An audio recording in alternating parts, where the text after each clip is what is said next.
तो मुझे लगता है कि भारत की बुद्धि विकसित हुई है। 9 साल के अंदर हम लोगों के अंदर जो राष्ट्रभक्ति की भावना थी वो दुगनी हुई है। हरियाणा में 9 साल में अभूतपूर्व विकास हुआ है। 250 से ज़्यादा योजनाएं भ्रष्टाचार और बेईमानी की जड़ें खोद रहा है। मैं मनोहर लाल बोल रहा हूँ। हमारे साथ इस वक्त मौजूद है गजेंद्र फोगाट जी, जो किसी परिचय के मोहताज नहीं है। तमाम विषय पर हम बातचीत करेंगे।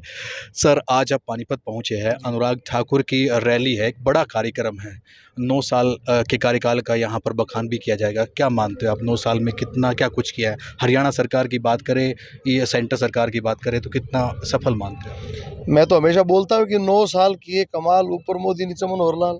तो 9 साल बेसिकली जिस तरह से मैं ये मानता हूँ कि चाहे हरियाणा हो चाहे देश हो, जिस तरह से शैशव अवस्था में एक बच्चा होता है और 9 साल के बाद ये माना जाता है कि वो प्यूबर्टी एज में आ जाता है, उसकी बुद्धि विकसित हो जाती है। तो मुझे लगता है कि भारत की बुद्धि विकसित हुई है। 9 साल के अंदर हम लोगों के अंदर जो राष्ट्रभक्ति की भावना थी वो दुगनी हुई है।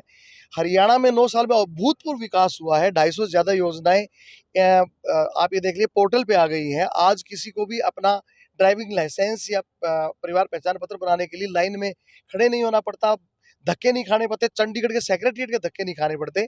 आज घर बैठे आप ऑनलाइन पोर्टल पे अपनी रजिस्ट्री करवा सकते हो। तो इतना एक सूचना की क्रांति के साथ-साथ एक इंटरनेट की क्रांति आई है, तो वो सब 9 साल में हुआ है। विपक्षी पार्टियां ये बोलती है कि हर कार्यक्रम को इवेंट बना देते हैं, कुछ भी पब्लिक से रिलेटेड काम हो सिर्फ प्रचार प्रचारक करते हैं। आप एक हिस्सा हो सरकार का, आप क्या मानते हैं, प्रचार हुआ या काम हुआ ऐसा?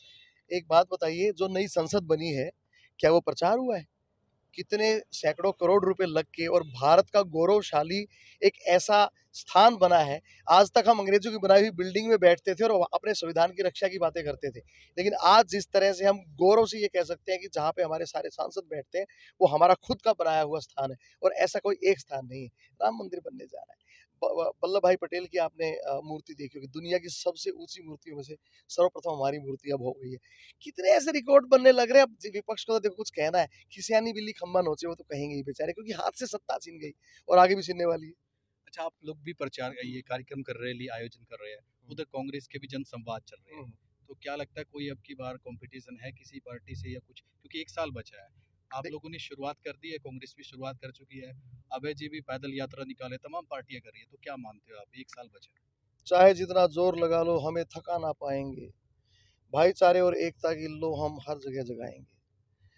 तो मेरा एक गीत है, उसमें मैंने बोला भी है कि भ्रष्टाचार और बेईमानी की जड़ें खोद रहा हूँ। मैं मनोहर लाल बोल रहा हूँ। तो देखिए, विपक्ष का काम है वो अपना प्रयास करे, उन्हें हमारी तरफ से शुभकामनाएं हैं। 2029 तक हरियाणा में बीजेपी सरकार है। इन रैली को क्या माने आप, लोकसभा की आगाज, क्योंकि हमारी कुछ नेताओं से बातचीत हुई, वो कह रहे कि लोकसभा चुनाव से जोड़कर देखा जाए, माने फिर?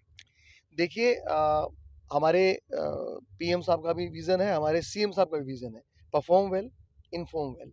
मैंने आज कुछ किया, मैंने गीत सुनाया और वो गीत आप तक नहीं पहुँचा तो उस गीत का फ़ायदा नहीं है, क्योंकि वो गीत केवल मैं अपने मन की शांति के लिए नहीं गा रहा हूँ, वो मैं आपके मन की शांति के लिए भी गा रहा हूँ। अगर मैं पंचकुला में मोरनी में कोई बहुत बढ़िया रिज़ॉर्ट डेवलप कर रहा हूँ और वहाँ पे वाटर गेम्स बहुत अच्छे मैंने डेवलप किए हैं, अगर मैंने करनाल में एक मंडी बहुत बड़ी बनाई है, अगर मैंने स्पोर्ट्स के लिए कुरुक्षेत्र में एक साइकिल ट्रैक बनाया है या शाहबाद में एस्ट्रो टर्फ बनाया है, अगर मैंने रोहतक में अगर मैंने हिसार में हवाई अड्डा दिया है, अगर मैंने रोहतक में एक बहुत बड़ा इंस्टीट्यूट बनाया है, तो भैया मेरे ख्याल से चंडीगढ़ के आदमी को पता होना चाहिए, सिरसा के आदमी को पता होना चाहिए, क्योंकि उसका बच्चा आगे जाके वहाँ पे पढ़ेगा।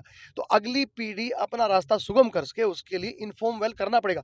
9 साल की ये जो रैलियाँ हो रही हैं, ना केवल ये आगाज़ है एमपी इलेक्शन का, केवल राजनीति इसका लक्ष्य नहीं है।